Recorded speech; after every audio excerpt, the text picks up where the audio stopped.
नमस्कार, बहुत बहुत स्वागत है आप सभी का आपके अपने चैनल थिंकिंग मैथ्स में। तो जैसा कि आप सब लोग जानते हैं, हम इंटीग्रेशन पढ़ रहे थे और इंटीग्रेशन जो है वो हमारा दो तरीके का होता है। एक होता है इंडेफिनिट इंटीग्रेशन और दूसरा होता है डेफिनिट इंटीग्रेशन। तो इंडेफिनिट इंटीग्रेशन लगभग हम ख़त्म कर चुके हैं और अब हम आने वाले हैं डेफिनिट इंटीग्रेशन में। तो सबसे पहले हम समझेंगे कि डेफिनिट इंटीग्रेशन इंडेफिनिट इंटीग्रेशन से किस तरीके से अलग होता है। तो देखिए, जब हम इंडेफिनिट इंटीग्रेशन पढ़ रहे थे तब हमने बताया था कि इंडेफिनिट इंटीग्रेशन के लिए हम देखिए ये सिंबल यूज करते हैं और फिर इस सिंबल के आगे वो फंक्शन लिखते हैं जिसका हमें इंटीग्रेशन करना है।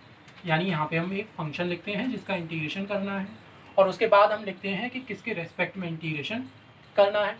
सपोज करिए एफ एक्स का जो इंटीग्रेशन है वो आता है आपका कैपिटल एफ एक्स, ठीक। और उसके बाद हम क्या करते थे, एक कांस्टेंट ऐड करते थे प्लस सी। यानी जब हम इंडेफिनिट इंटीग्रेशन करते थे तो इस तरीके से करते थे। अब आपको ध्यान रखना है कि जब आप डेफिनिट इंटीग्रेशन कर रहे होंगे तो आपको ये सी ऐड नहीं करना, यानी ये कांस्टेंट आपको ऐड नहीं करना है। लेकिन आप पहचानेंगे कैसे कि कब आपको डेफिनिट इंटीग्रेशन करना होता है।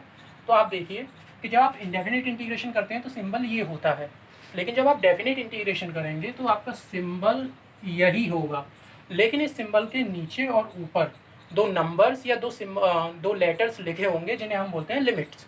यानी यहाँ पे मैं लिमिट मान ले रहा हूँ कि ये ए और बी। तो देखिए, नीचे मैंने लिखा हुआ है ए और ऊपर लिखा हुआ है बी। ये ए और बी को हम बोलते हैं लिमिट्स। और जब ये लिमिट्स इंटीग्रेशन पे लगी हों तो हम कहते हैं कि वो जो इंटीग्रेशन है वो डेफिनेट इंटीग्रेशन है, ठीक है।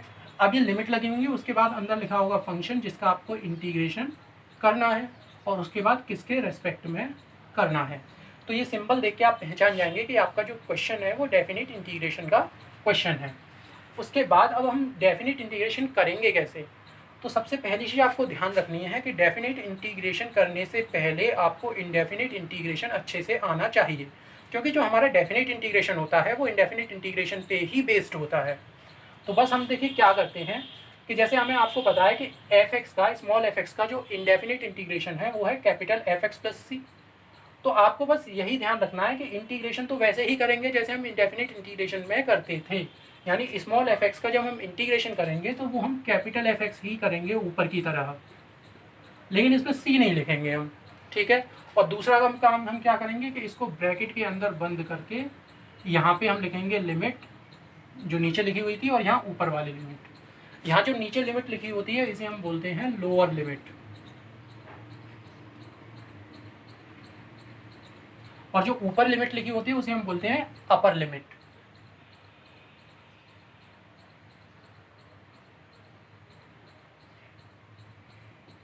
ठीक है। तो आपको इंटीग्रेशन करना है वैसे ही जैसे आप करते आए हैं, और बस आपको क्या करना है, सी ऐड नहीं करना है और यहाँ पे लोअर लिमिट और अपर लिमिट। जब आप यहाँ लिख लेंगे लोअर लिमिट और अपर लिमिट तो उसके बाद आप क्या करेंगे कि एक बार एक्स की जगह, फंक्शन में एक्स की जगह अपर लिमिट लगाएंगे। तो देखिए मैंने अपर लिमिट यहाँ पे लगा दी एक्स की जगह। फिर उसके बाद माइनस का साइन लगाएंगे और उसके बाद फंक्शन में एक्स की जगह लोअर लिमिट। तो ये हो गया आपका एफ ए। और फिर अगर आगे सॉल्व हो सकता है तो आगे सॉल्व कर लेंगे। तो बस डेफिनिट इंटीग्रेशन में आपको इतना ही याद रखना है कि आपको बिल्कुल इंडेफिनिट इंटीग्रेशन की तरह ही इंटीग्रेशन करना है, सी ऐड नहीं करना है। और उसके बाद सबसे पहले फंक्शन में एक्स की जगह अपर लिमिट और फिर माइनस लोअर लिमिट, ठीक है। अब देखिए मैं एक क्वेश्चन लेता हूँ और क्वेश्चन से समझने की कोशिश करते हैं।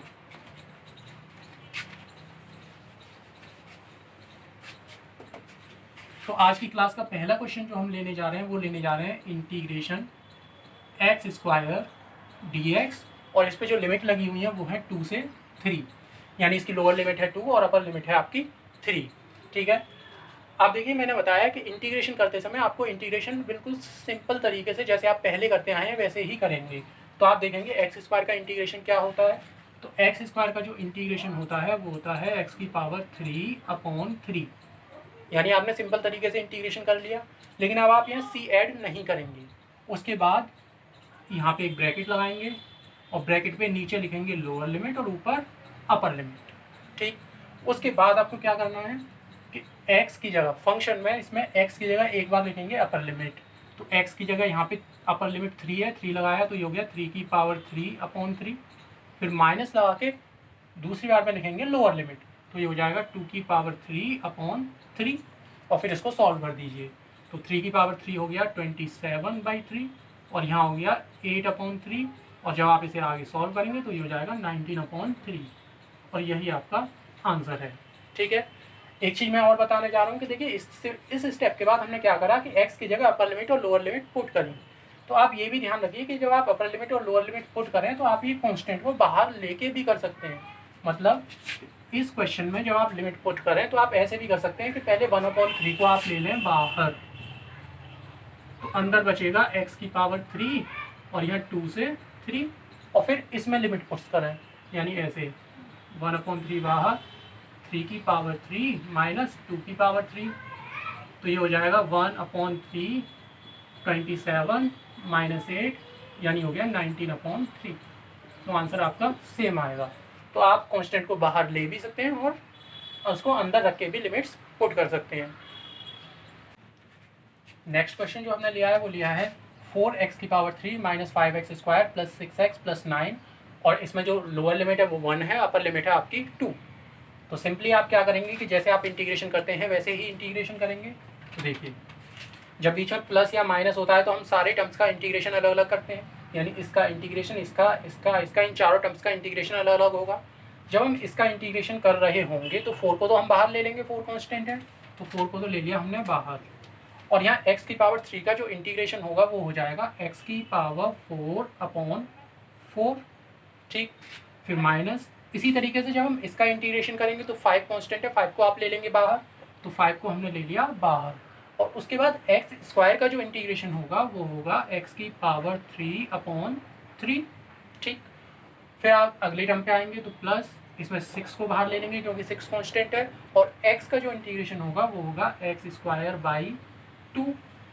आगे जब आप चलेंगे तो यहाँ पे बचा 9 एक कांस्टेंट है, 9 को बाहर ले लेते हैं और जब 9 को बाहर लेंगे तो अंदर कुछ नहीं बचेगा, तो हम मानते हैं कि 1 बचा और 1 का जो इंटीग्रेशन होता है वो होता है x, तो यहाँ आएगा आंसर 9x।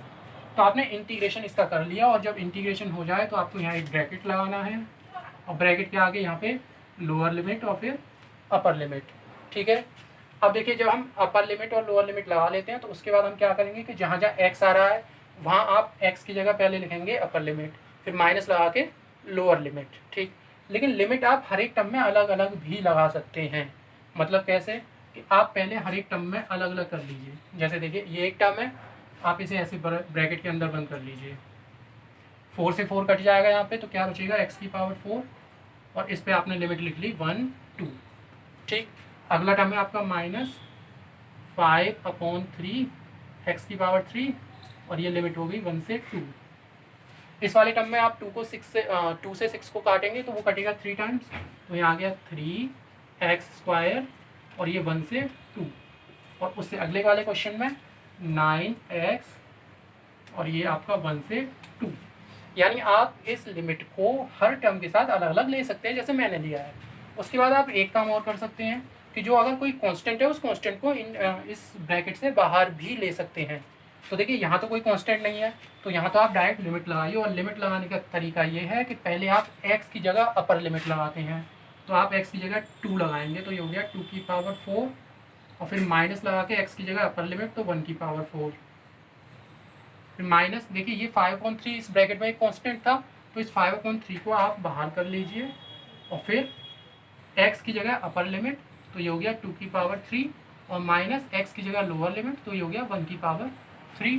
ठीक, ऐसी 3 यहाँ कांस्टेंट है, 3 को आप ले लीजिए बाहर और x की जगह पहले अपर लिमिट तो ये हो गया 2² और फिर x की जगह हो गया लोअर लिमिट तो ये आएगा 1² प्लस 9 यहाँ कांस्टेंट है, 9 को आप बाहर ले लीजिए और फिर x की जगह अपर लिमिट 2 और फिर लोअर लिमिट -1।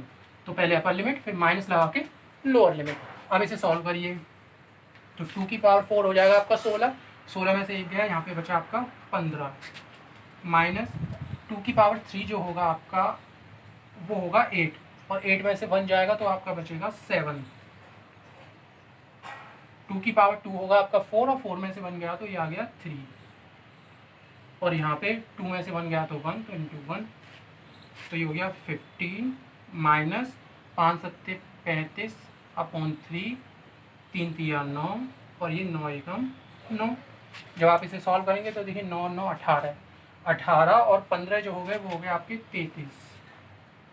और ये माइनस के 35/3, ठीक है। अब इसका आप एलसीएम लेंगे तो एलसीएम आएगा 3, यहाँ हो जाएगा आपका 99 माइनस 35, और जब आप घटाएंगे तो ये हो गया 9 में से 5 गए 4 और 9 में से 3 गए 6, यानी 64/3। यही आपका आंसर है।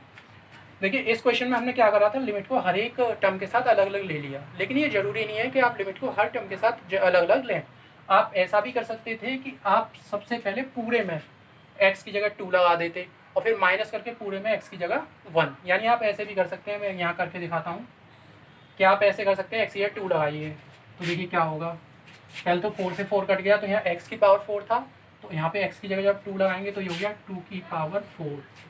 फिर यहाँ पे देखिए माइनस के 5/3 2 की पावर 3, उसके बाद 2 से ये 6 को काटोगे 3 टाइम्स तो ये 3, फिर 2 की पावर 3 और यहाँ पे प्लस 9 इंटू 2, यानी हमने क्या करा, अपर लिमिट पूरे में पुट कर दी, फिर माइनस लगाया और अब x की जगह लोअर लिमिट रखेंगे तो यहाँ 1 रखेंगे तो ये हो गया 1 की पावर 4, फिर माइनस के 5/3 इंटू 1 की पावर 3 और फिर 2 से ये 6 का है 3 टाइम्स तो 3 इंटू 1 का स्क्वायर और फिर आया 9 इंटू 1। और अब आप इसे पूरे को सॉल्व करिए तो आंसर आपका सेम आएगा जो यहाँ आया था, यानी इसका आंसर भी 64/3 ही आएगा। तो जब आप लिमिट पुट करें तो आप एक साथ भी रख सकते हैं और अलग अलग भी रख सकते हैं। अगले सवाल पे चलते हैं। नेक्स्ट क्वेश्चन जो है वो है x/(x+1) इंटू x+2, और यहाँ पे देखिए लोअर लिमिट 1 और अपर लिमिट 2 है। तो सबसे पहले आप जैसे इंटीग्रेशन करते हैं उसी तरीके से इंटीग्रेशन करेंगे, और इसके लिए आपको इंडेफिनिट इंटीग्रेशन आना बहुत ज़रूरी है। तो इंडेफिनिट इंटीग्रेशन की तरह आप इसका इंटीग्रेशन करेंगे। अब इंडेफिनिट इंटीग्रेशन जब हम पढ़ रहे थे तो हमें पता है कि जब इस तरीके से कोई फंक्शन आता था तो उसका इंडेफिनिट इंटीग्रेशन हम पार्शियल फ्रैक्शन की हेल्प से करते थे। तो यहाँ पर भी हम क्या करेंगे, पहले पार्शियल फ्रैक्शन की हेल्प से इसका इंटीग्रेशन करेंगे। तो देखिए पार्शियल फ्रैक्शन की हेल्प से इंटीग्रेशन करने के लिए पहले हम इसकी पार्शियल फ्रैक्शन करते हैं। तो उसके लिए हम लेट करेंगे कि let x/(x+1) x+2 is equal to a/(x+1) plus b/(x+2), ठीक है। उसके बाद आप एलसीएम लीजिए तो x/(x+1) x+2 is equal to, LCM आ गया आपका x+1 x+2 और यहाँ आएगा a x+2 plus b x+1, ठीक है।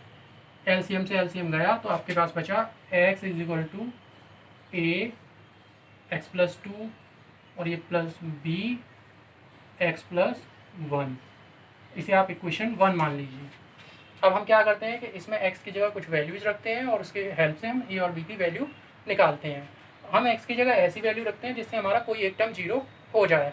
तो देखिए सबसे पहले हम पुट करेंगे, put x is equal to -1, तो x ये -1 रखेंगे तो देखिए इधर तो हो गया -1, जब यहाँ x की जगह -1 रखेंगे तो 2 में से 1 गया 1 बचा, यानी यहाँ a बचेगा, और यहाँ जब -1 रखा तो ये 0 ही हो गया, तो a की वैल्यू आ गई आपकी -1, ठीक है।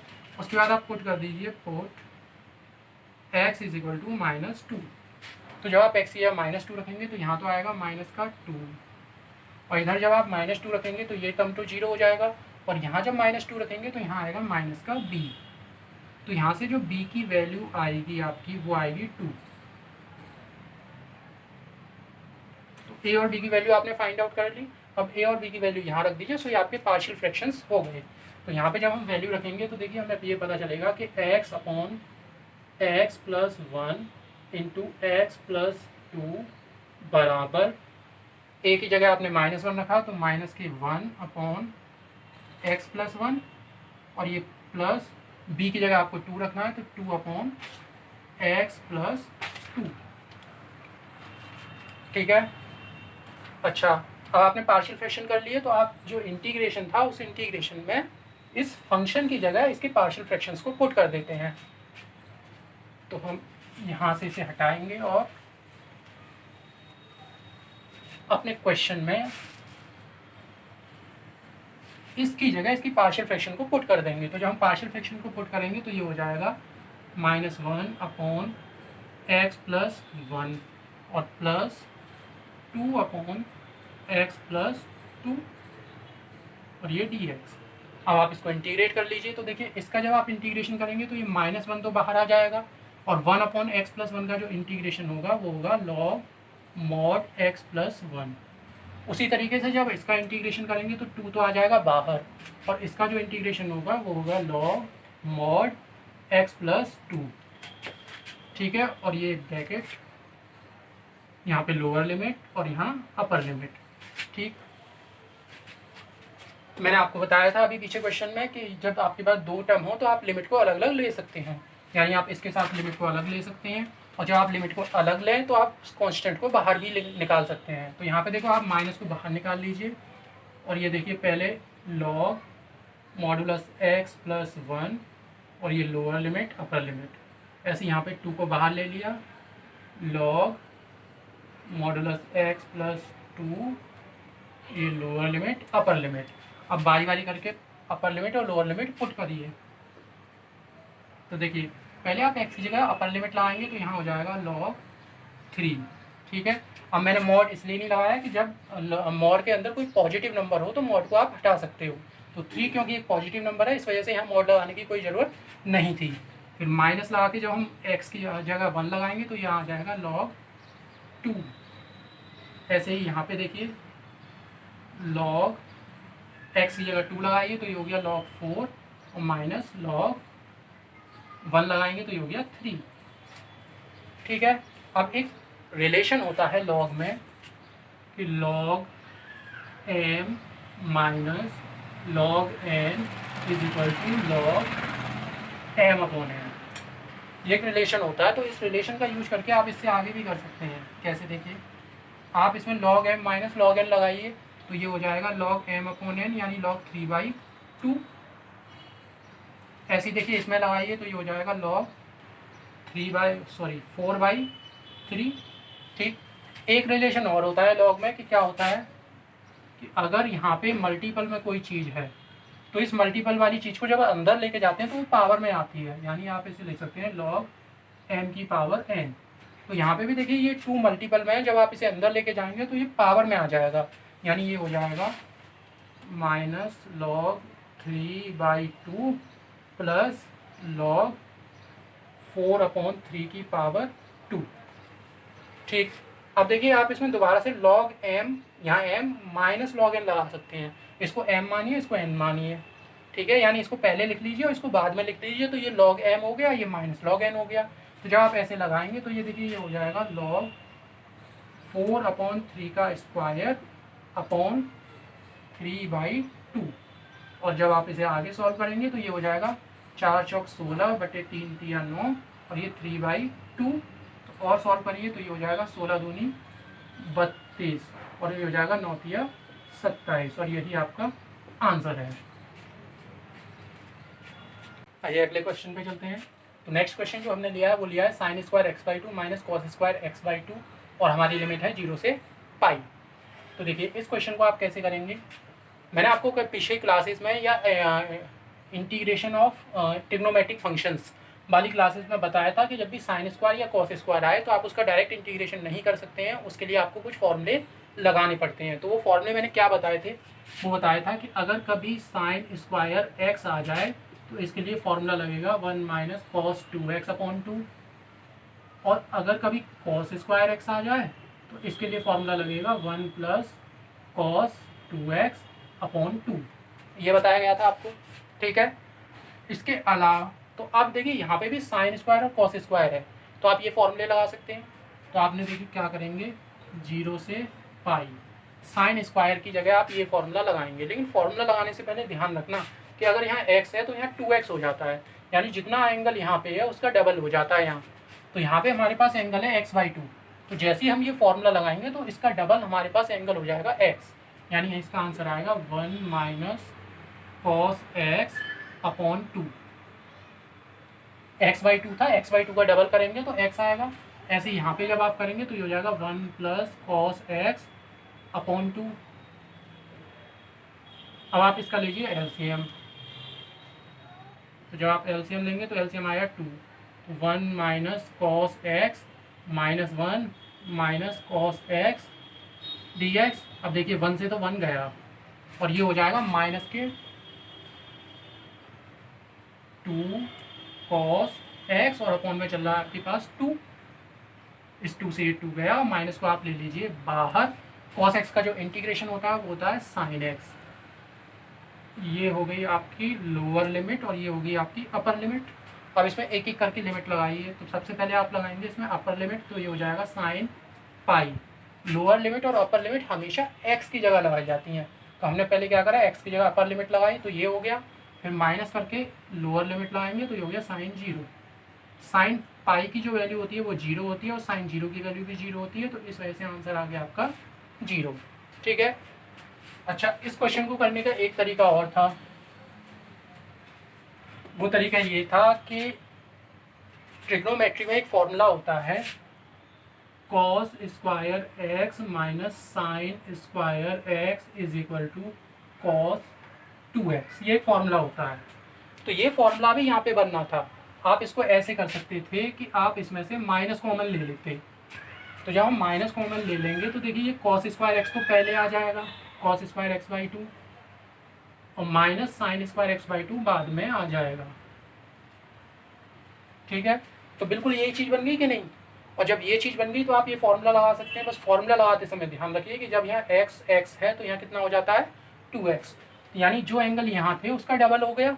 तो यहाँ पे भी क्या होगा, यहाँ पे आंसर आएगा कॉस एक्स। और देखिए यहाँ पे भी आपका फाइनल यहाँ पे कॉस एक्स ही आया था और माइनस भी आया था, तो माइनस कॉस एक्स आ गया। अब इसको इंटीग्रेट करिए तो इसका इंटीग्रेशन होगा साइन एक्स, ये 0 से पाई, और फिर आप क्या करेंगे, पहले अपर लिमिट, तो sine pi minus sine zero. Sine pi की वैल्यू 0 होती है तो ये 0, और 0 की वैल्यू भी 0, तो आंसर आ गया 0।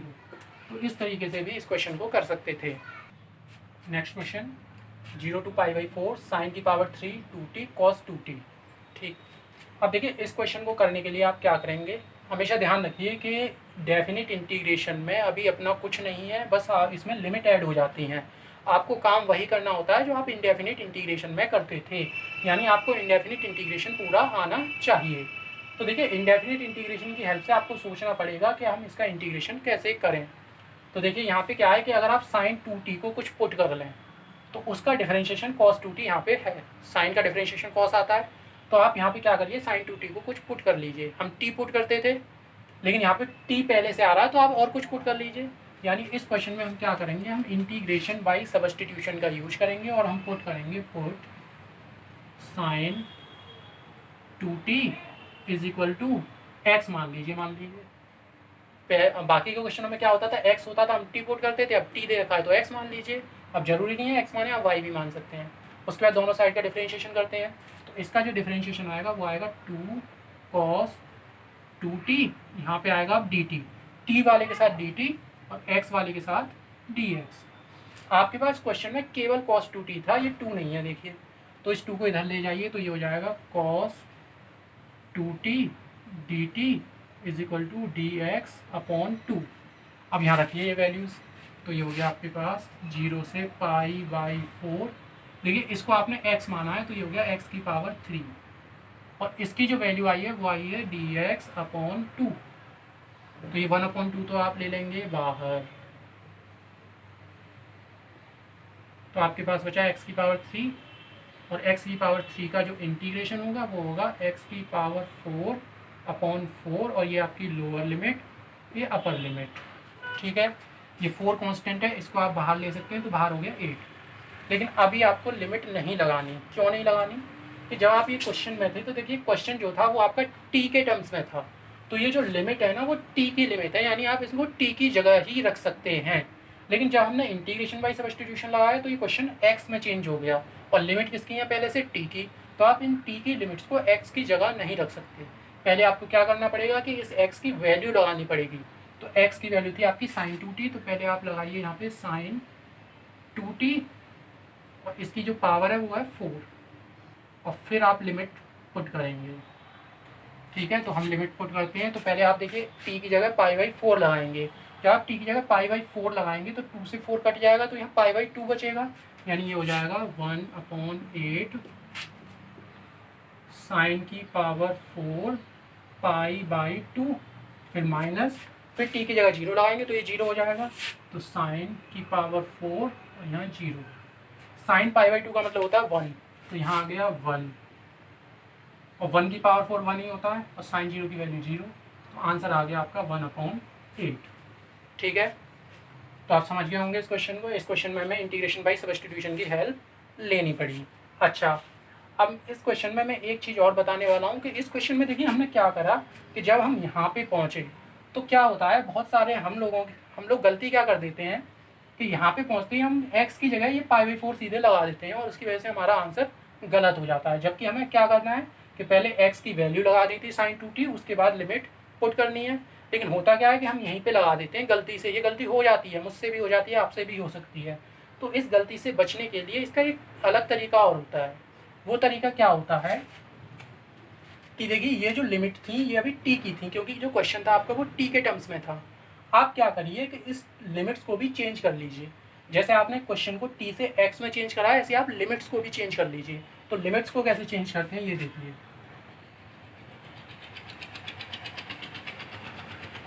देखिए यहाँ तक क्वेश्चन आपको बिल्कुल सेम करना है, बस आपको एक चीज़ एक्स्ट्रा और करनी है कि आपको लिमिट भी साथ में चेंज करनी है। तो आप लिखेंगे कि when t is equal to, बताइए लोअर लिमिट क्या थी आपकी 0, यानी टी की वैल्यू 0 थी, तो उस समय x की वैल्यू क्या होगी। तो आप देखिए ये जो रिलेशन है ये वाला, ये x को और t को रिलेट कर रहा है। तो इसकी हेल्प से हम क्या कर सकते हैं कि जब t की वैल्यू 0 है तो x की वैल्यू क्या होगी ये निकाल सकते हैं। बस आप क्या करिए, इसमें t की जगह 0 लगा दीजिए।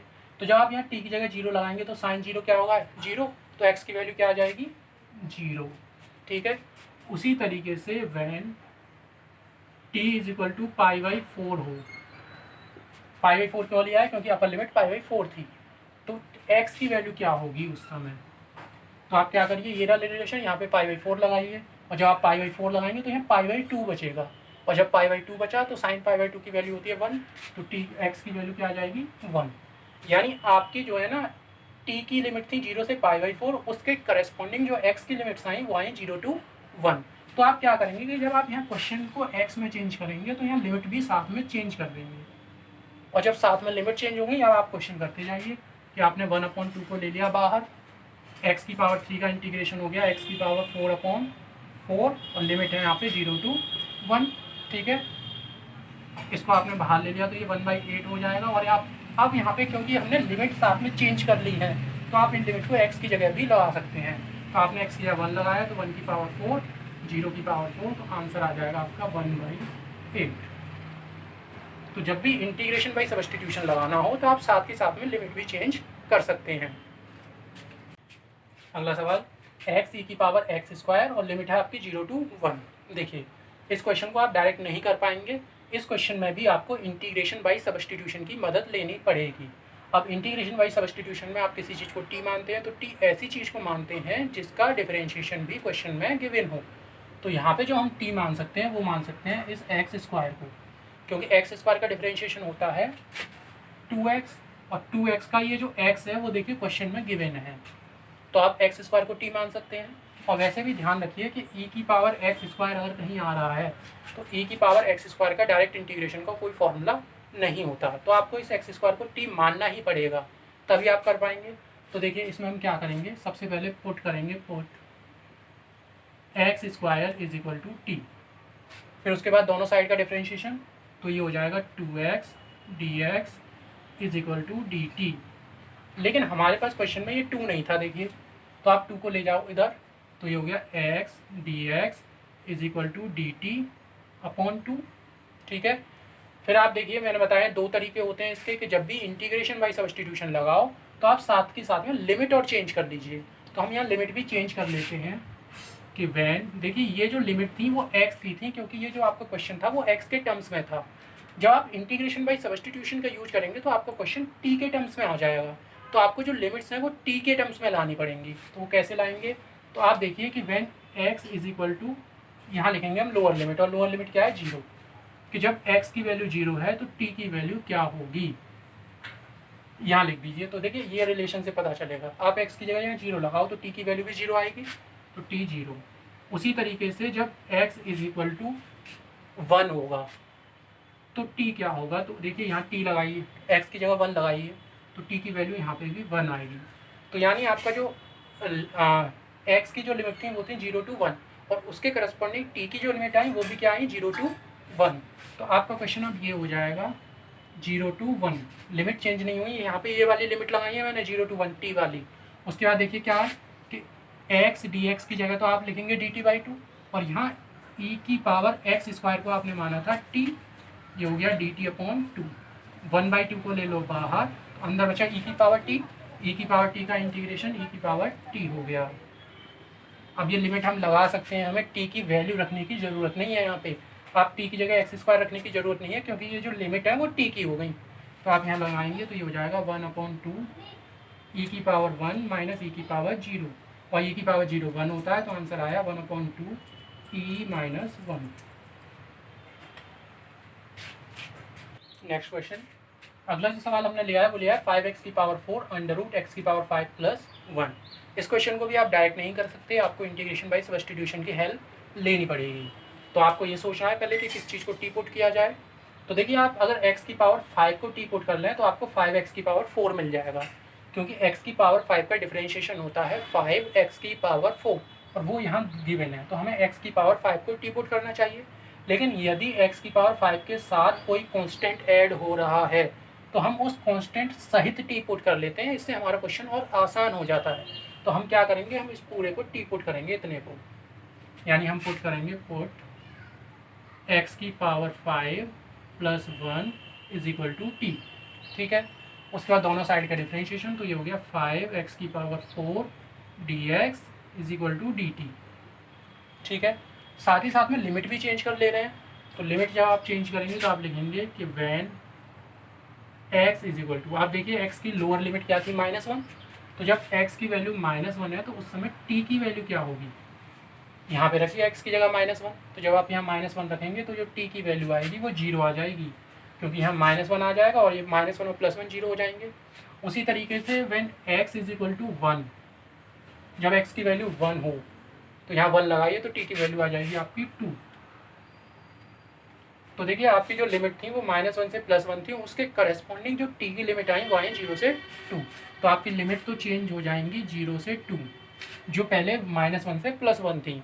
और अब देखिए इसको आपने t माना है तो ये हो गया आपका √t, और 5x⁴ dx को आप लिखेंगे dt, ठीक है। जब अंडर रूट होता है तो अंडर रूट को आप लिख सकते हैं पावर 1/2, और पावर 1/2 का जब इंटीग्रेशन करेंगे तो इसका इंटीग्रेशन आएगा t की पावर 1/2 प्लस 1 अपॉन 1/2 प्लस 1, और ये 0 से 2, ठीक है। तो ये बन गया t की पावर 3/2, और नीचे भी 3/2 आएगा, 3/2, ये 0 से 2, ये 3/2 को आप बाहर निकाल लीजिए तो ये 2/3 आएगा बाहर। कांस्टेंट को हम बाहर ले सकते हैं, लेकिन ये 2 ऊपर पहुंच जाएगा। और आप देखिए इस t की जगह पहले आप लगाएंगे 2, तो 2 की पावर 3/2 और -0 लगाएंगे तो 0, तो जो आपका आंसर आया वो आया 2/3, 2 की पावर 3/2, यही आपका आंसर है। हाँ, तो अगला सवाल जो हमने लिया है वो लिया है √x/30 माइनस x⁵3/2 का होल स्क्वायर, ठीक है। इस क्वेश्चन को भी आप देखिए, सोचिए कैसे करेंगे। तो देखिए डायरेक्ट कोई मेथड नहीं है, और जब डायरेक्ट कोई मेथड नहीं होता तो सबसे पहले आप ध्यान रखिए कि हमने 3 मेथड पढ़े हैं। पहला जो मेथड था उसमें क्या था, इंटीग्रेशन बाय सब्स्टिट्यूशन। दूसरा जो मेथड पढ़ा है हमने वो पढ़ा है इंटीग्रेशन यूजिंग पार्शियल फ्रैक्शंस, और तीसरा जो मेथड पढ़ा है वो हमने पढ़ा है इंटीग्रेशन बाय पार्ट्स। तो उनमें सबसे पहले ये तीनों जो मेथड्स हैं ना, इनमें सबसे पहले आप जो कोशिश करेंगे, आप देखेंगे डायरेक्ट हो रहा है कि नहीं, और अगर डायरेक्ट क्वेश्चन नहीं हो रहा तो आप सबसे पहले कोशिश करेंगे कि कहीं इंटीग्रेशन बाय सब्स्टिट्यूशन से तो क्वेश्चन नहीं हो रहा। अगर उससे ना हो तब आप आगे के मेथड्स पे आएंगे।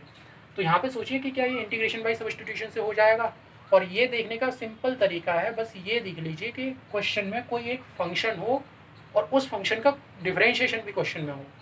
तो यहाँ पे देखो ये x⁵ 3/2 है, अगर आप इसका डिफरेंशिएशन करें तो इसका डिफरेंशिएशन आएगा 3/2 एक्स की पावर 1/2। ये होता है ना n x n minus one, तो 3/2 में से 1 घटाओगे तो 1/2 आएगा। और देखना एक्स की पावर 1/2 क्वेश्चन में है, तो देखिए अंडर रूट एक्स का मतलब होता है एक्स की पावर 1/2 और ये क्वेश्चन में है, तो इसका मतलब आप इसको टी पुट करके क्वेश्चन को कर सकते हैं। लेकिन ये भी चीज़ ध्यान रखिए कि अगर जिस चीज़ को आप टी पुट करने वाले हैं उसके साथ में कोई कांस्टेंट जुड़ रहा है या कोई कांस्टेंट घट रहा है, तो आप उस कांस्टेंट सहित पूरे को टी पुट करिए, इससे आपका क्वेश्चन थोड़ा आसान हो जाएगा। तो यहाँ पे हम क्या करेंगे कि हम x की पावर 3/2 को टी पुट नहीं करेंगे, इस क्वेश्चन में हम 30 माइनस एक्स की पावर 3/2 को पूरे को टी पुट करेंगे, ठीक है। और यहाँ पुट कर लिया हमने टी, फिर दोनों साइड का डिफरेंशिएशन, तो देखिए 30 तो कांस्टेंट है, इसका डिफरेंशिएशन 0 हो गया, माइनस इसका जब आप डिफरेंशिएशन करेंगे तो ये आएगा 3/2 और x की पावर 3/2 माइनस 1 जो कि हो जाएगा 1/2, ठीक। इसके साथ dx और इधर dt। तो देखिए कोई फ़र्क पड़ा 30 को वो करने से, क्योंकि 30 का डिफरेंशिएशन तो 0 हो गया, तो 30 को अगर आप टी पुट कर लेंगे तो कोई फ़र्क नहीं पड़ता है अगर कोई कांस्टेंट साथ में हो तो। अब देखिए x की पावर 1/2 तो क्वेश्चन में था, लेकिन ये 3/2 और माइनस नहीं है, तो इनको आप इधर ले जाइए, तो x की पावर 1/2 इसे मैं लिख ले रहा हूँ अंडर रूट एक्स, तो under root x d x की जो वैल्यू आई वो आई माइनस के 2/3 dt। अब क्योंकि हमने इंटीग्रेशन बाई सब्स्टिट्यूशन लगाया है तो इस वजह से हम लिमिट भी चेंज कर ले रहे हैं साथ ही साथ, क्योंकि ये जो लिमिट थी वो x की लिमिट थी, और जब हम क्वेश्चन को x से t में लाएंगे तो हमें जो लिमिट्स लगानी है वो t की लगानी है। तो आप क्या करेंगे कि आप लिखेंगे कि when x is equal to 4, जो कि आपकी लोअर लिमिट है, तो t कितना होगा, तो यहाँ रखिए x की जगह 4, x की जगह आप 4 रखेंगे तो देखो मैं करके दिखा रहा हूँ, 30 माइनस 4 की पावर 3/2, 4 को आप लिख सकते हैं 2 का स्क्वायर, ठीक है। और जब स्क्वायर होगा तो देखिए 2 से 2 कट जाएगा तो यहाँ बचेगा 2 की पावर 3, 2 की पावर 3 होता है आपका 8, तो 30 में से 8 गया तो कितना बचा 12, तो यहाँ आएगा आपका t की वैल्यू 12, ठीक है। उसी तरीके से lower limit, sorry upper limit, तो अपर लिमिट है आपकी 9, x इज इक्वल टू 9, जब आप x की जगह 9 रखेंगे तो 9 होता है 3 का स्क्वायर, तो स्क्वायर से ये वाला 2 तो कट गया, तो यहाँ बचेगा 3 की पावर 3, और 3 की पावर 3 होता है 27, 30 में से 27 जो जाएगा तो आपके पास बचेगा 3, तो लोअर लिमिट 12 और अपर लिमिट 3, यानी आपकी जो लिमिट पहले जो 4 से 9 थी वो हो जाएंगी 12 से 3, तो आपका क्वेश्चन हो गया 12 से 3, ठीक है।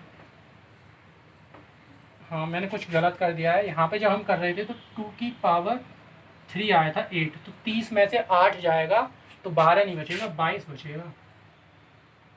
तो यहाँ लिमिट जो आएंगी वो आएंगी 22 से 3, और देखिए अब इसको तो आपने t माना है तो ये हो गया 1/t², और रूट एक्स डी एक्स की जो वैल्यू आई है वो आई है माइनस के 2/3 dt। माइनस के 2/3 को आप ले सकते हैं बाहर, और इस t को ऊपर ले जाइए, जब t को ऊपर ले जाएंगे तो ये t की पावर -2 हो जाएगा, और फिर आप इसका इंटीग्रेशन करिए तो इसका इंटीग्रेशन आएगा t की पावर -2 + 1 अपॉन में -2 + 1, और ये लिमिट है आपकी 22 से 3, 22 से 3। अच्छा यहाँ -1 बचेगा तो जो इसको प्लस बना देगा, यहाँ से -1 आया जिसने इसको प्लस बना दिया, और यहाँ पे भी देखिए क्या बचेगा t की पावर -1 जिसे आप ले सकते हैं 1/t, और ये 22 से 3। पहले अपर लिमिट रखेंगे हम, अपर लिमिट 3 है तो पहले आपने t की जगह 3 रखा तो 1/3, फिर माइनस लोअर लिमिट तो 1/22, यानी जो एलसीएम लेने के बाद आएगा वो आएगा 2/3, एलसीएम आया इसका 66 और यहाँ 22 - 3, तो ये हो जाएगा देखिए 2 से ऐसे काट दीजिए, ये घटा 33 टाइम्स, ठीक है। 33 का 3 में मल्टीप्लाई करा तो यहाँ तो हो गया 99, और ऊपर 22 में से 3 गए तो 19, तो आपका आंसर आ गया 19/99 या 99। सवाल पे आते हैं। नेक्स्ट क्वेश्चन दे रखा है 0 से 1 x e की power x plus sine pi x/4, ठीक है। इस क्वेश्चन को जब आप करेंगे तो आपको दिखाई दे रहा है इसमें 2 टर्म है, बीच में प्लस लगा हुआ है, और जब बीच में प्लस या माइनस लगा हो तो आप इसको इंटीग्रेट अलग करते हैं, इसको अलग करते हैं। जब आप इसको इंटीग्रेट करेंगे तो इसमें आपको लगाना पड़ेगा इंटीग्रेशन बाई पार्ट्स, तो इसीलिए मैंने इंटीग्रेशन बाई पार्ट्स का फॉर्मूला यहाँ पे लिख रखा है ताकि किसी को याद ना हो तो वो यहाँ से देख सके। तो इंटीग्रेशन बाई पार्ट्स में क्या होता है कि दो फंक्शंस होते हैं एक दूसरे के साथ मल्टीप्लाई में, यानी दोनों फंक्शंस का आपस में गुणा हो रहा होता है, और जब हम उनका इंटीग्रेशन करते हैं तो ये फॉर्मूला लगाते हैं कि first function as it is integration of second function minus integration का sign differentiation of first function integration of second function, और फिर इस वाले इंटीग्रेशन के लिए जो dx है वो dx। ठीक है, तो आप देखिए ये वाला जो पार्ट है इसमें आपको पहले यही फॉर्मूला लगा के इंटीग्रेशन करना पड़ेगा। तो देखिए इसको आप ऐसे ही करिए, इसे मान लीजिए आप फर्स्ट फंक्शन किसे मानना है सेकंड फंक्शन किसे मानना है ये हम डिसाइड कर लेते हैं आइलेट रूल से, और आइलेट रूल जो है वो आपको मैं इंटीग्रेशन बाई पार्ट्स वाली वीडियो में बता चुका हूँ, तो आप वहाँ पे जाके देख सकते हैं। तो देखिए इसे माना जाएगा फर्स्ट फंक्शन और इसे सेकंड फंक्शन। तो देखो रूल क्या कहता है कि पहले आप लिखो फर्स्ट फंक्शन को एज इट इज, ठीक है, फिर सेकंड फंक्शन का इंटीग्रेशन करो, फिर माइनस का साइन लगाओ, उसके बाद इंटीग्रेशन का साइन लगाओ, फिर ब्रैकेट के अंदर d/dx डिफरेंशिएशन करो, और डिफरेंशिएशन के अंदर लिखना है आपको फर्स्ट फंक्शन जो कि आपने माना है x, फिर इंटीग्रेशन का साइन लगाइए और उसके बाद लिखिए सेकंड फंक्शन फिर dx। ठीक है, लिमिट कहाँ गई, लिमिट तो हमने लगाई नहीं, तो लिमिट आप ऐसे करिए, आप यहाँ पे एक ब्रैकेट बना के यूँ लिख दीजिए लिमिट्स को, बाद में जब पूरा सॉल्व हो जाएगा तो हम लिमिट लगा देंगे। उसके बाद देखिए यहाँ प्लस लग रहा था, हमने प्लस लिखा, और साइन पाई x/4 का इंटीग्रेशन करेंगे, तो साइन का जो इंटीग्रेशन होता है वो होता है माइनस के कॉस, लेकिन अगर x के साथ में कोई कोफिशिएंट आ रहा है तो उससे डिवाइड और करना होता है, तो यहाँ x के साथ में आ रहा है पाई/4, तो आपको नीचे पाई/4 से डिवाइड और करना पड़ेगा, और इसकी लिमिट हो गई 0 to 1। ठीक है, अच्छा पहले इसे सॉल्व करते हैं, तो ये आएगा देखिए x e की पावर x का इंटीग्रेशन e की पावर x ही होता है माइनस, देखिए इस x का जब आप डिफरेंशिएशन करेंगे तो 1 आएगा। ठीक है, तो 1 आएगा, 1 का किसी में भी गुणा करोगे तो लौट के तो वही आ जाएगा, तो यहाँ पे लौट के यही बचा। अब जब ये चीज़ बची है तो इसका देखो एक बार तो इंटीग्रेशन यहाँ करा, जब आप यहाँ e की पावर x का इंटीग्रेशन करोगे तो e की पावर x ही आएगा। अब जब यहाँ पे e की पावर x आ गया तो दोबारा भी तो उसका इंटीग्रेशन करना है, और जब हम दोबारा e की पावर x का इंटीग्रेशन करेंगे तो फाइनली लौट के इस पूरे से e की पावर x ही आएगा। ठीक है, और फिर यहाँ पे limit lower limit upper limit, यहाँ पे देखिए ये 4/पाई हो जाएगा, 4 ऊपर पहुँच जाएगा, और क्योंकि ये कांस्टेंट है इस वजह से आप ये 4/पाई को बाहर ले सकते हैं। ठीक है, और ये माइनस को भी आपने बाहर ले लिया, इस वजह से माइनस हो गया। अब देखिए इसमें मैं क्या कर रहा हूँ कि x की जगह अपर लिमिट लगाइए 1 लगाइए, तो क्या बचा cos पाई/4, और माइनस x की जगह 0 लगाइए तो cos 0। ठीक है, ऐसे यहाँ पे भी लिमिट लगाइए, तो जब आप x की जगह 1 लगाएंगे तो देखिए 1 e की पावर 1 माइनस e की पावर 1, ये तो लग गई आपकी अपर लिमिट, और माइनस 0 लगाओगे तो देखो ये तो 0 हो गया, और यहाँ होगा e की पावर 0 माइनस के 4/पाई। cos पाई/4 की जो वैल्यू होती है वो होती है 1/√2, और cos 0 की वैल्यू होती है 1। ठीक है, तो देखो यहाँ जो बचेगा वो बचेगा e।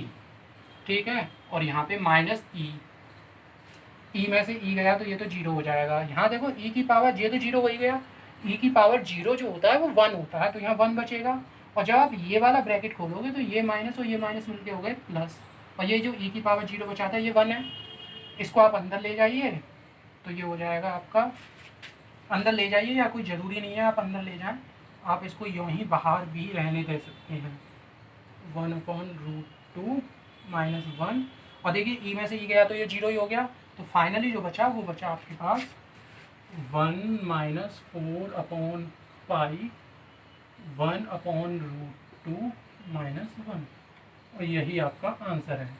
आप चाहें तो और भी सॉल्व कर सकते हैं, इस 4/पाई से अंदर मल्टीप्लाई और कर सकते हैं। नेक्स्ट क्वेश्चन देखिए, अगला जो क्वेश्चन है वो लिया है 0 to पाई/2 under root sine pi cos की पावर 5 डी फाई, यानी क्वेश्चन फाई में दे रखा है, ये जो सिंबल बना हुआ है इसे फाई बोलते हैं। तो देखिए इस क्वेश्चन को भी आप डायरेक्ट तो नहीं कर सकते, और जब डायरेक्ट नहीं कर सकते तो आप सोचेंगे कि कहीं ये इंटीग्रेशन बाई सब्स्टिट्यूशन से तो नहीं हो जाएगा। तो इंटीग्रेशन बाई सब्स्टिट्यूशन से क्वेश्चन तब होता है जब क्वेश्चन में आए हुए किसी पार्ट का डिफरेंशिएशन भी क्वेश्चन में हो। तो देखो क्वेश्चन में साइन आ रहा है और साइन का डिफरेंशिएशन होता है कॉस, कॉस क्वेश्चन में है, और ऐसे कॉस का डिफरेंशिएशन होता है साइन, तो साइन भी क्वेश्चन में है, लेकिन जो साइन है वो अंडर रूट के अंदर है, तो इसीलिए आपको कॉस को टी पुट नहीं करना, आप साइन को टी पुट करिए। ठीक है, तो साइन को टी पुट करके क्वेश्चन हो जाएगा, लेकिन करेंगे कैसे देखो। पहले आप लिखो 0 से π/2, ये हो गया अंडर रूट में साइन 5। इस कॉस की पावर 5 को आप लिख सकते हैं कॉस की पावर 4 और यहाँ पे कॉस 5d5। ठीक है, अब देखो ये जो कॉस है ये आपका काम आएगा d5 में, मतलब जब आप साइन को टी पुट करोगे तो वहाँ पे कॉस आएगा, तो वो कॉस इसमें चला जाएगा। मैं यहाँ करके दिखा रहा हूँ कि आप देखिए क्या करोगे। एक लाइन हम यहाँ छोड़ दे रहे हैं, अभी मैं आगे कराऊंगा उसे। आप ये पुट करोगे कि sine 5 is equal to t. ठीक है, हाँ एक चीज़ और मैं बता दूँ, इसमें तो हम थोड़ा एक्स्ट्रा भी कर सकते हैं कि देखिए जब भी आप अंडर रूट है, साइन 5 को टी पुट कर रहे हो और साइन 5 के ऊपर अंडर रूट है, तो आप यहाँ टी स्क्वायर भी पुट कर सकते हो, उससे कोई फ़र्क नहीं पड़ेगा। हम टी स्क्वायर इसलिए पुट कर रहे हैं ताकि ये अंडर रूट हट जाए। ठीक है, तो ज़रूरी नहीं है हर क्वेश्चन में टी पुट करो, आप अपने हिसाब से टी स्क्वायर भी पुट कर सकते हो, टी क्यूब भी पुट कर सकते हो। तो यहाँ अगर आप टी पुट करोगे तब भी क्वेश्चन हो जाएगा और टी स्क्वायर करोगे तब भी क्वेश्चन हो जाएगा, और थोड़ा आसान भी हो जाएगा क्योंकि अंडर रूट हट जाएगा। आप फिर दोनों साइड का डिफ्रेंशिएशन करेंगे तो यहाँ आएगा cos 5d5 और यहाँ आ जाएगा 2t dt। ठीक है, तो अब मैं आपको ये कह रहा था कि ये देखिए cos 5d5 तो ये dt में चला जाएगा, यानी cos 5d5 की जगह तो आप ये रख दोगे, लेकिन इसका क्या करोगे, ये तो रह जाएगा। तो इस वजह से हम पहले इसको साइन में चेंज कर लेते हैं। और साइन में कैसे चेंज करेंगे, इसे लिख लो cos स्क्वायर का होल स्क्वायर। ठीक है, और cos स्क्वायर को आप क्या लिख सकते हो, 0 to π/2 अंडर रूट साइन 5, और cos स्क्वायर को आप लिख सकते हो 1 माइनस साइन स्क्वायर 5, ये होल स्क्वायर, और यहाँ आ गया cos 5d5। ठीक है, समझ गए आप लोग। अब आप इस साइन की जगह ये लगा सकते हो। ठीक, तो हमेशा ये ध्यान रखिए कि जब भी आप इंटीग्रेशन बाय सब्स्टिट्यूशन लगाओगे तो आप देखिए फाई से क्वेश्चन को टी में ला रहे हैं, तो यहाँ फाई कहीं पे भी नहीं बचना चाहिए, हर जगह टी ही होना चाहिए।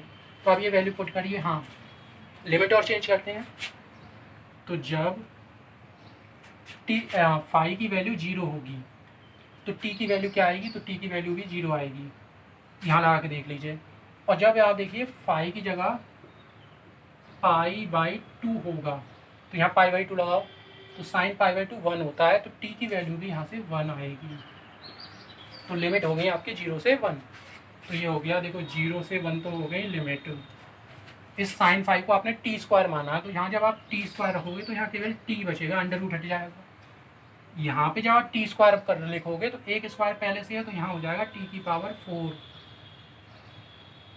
और उसके ऊपर स्क्वायर लगा हुआ है, और यहाँ cos 5d5 की जगह आप लिख दोगे 2t dt। ठीक है, ये जो 2 है इसको तो आप ले लो बिल्कुल बाहर क्योंकि कांस्टेंट है, ये t और ये t मिलके हो गया टी स्क्वायर, और यहाँ देखो a माइनस बी का होल स्क्वायर लगा दीजिए, तो ये आया 1 प्लस टी की पावर 8 माइनस 2 टी की पावर 4, ये dt। ठीक है, अब इस टी स्क्वायर से अंदर मल्टीप्लाई करो तो ये हो जाएगा 0 to 1 T square plus T की पावर 10 माइनस 2 टी की पावर 6 dt। ठीक है, अब आप इनका अलग अलग इंटीग्रेशन कर सकते हैं।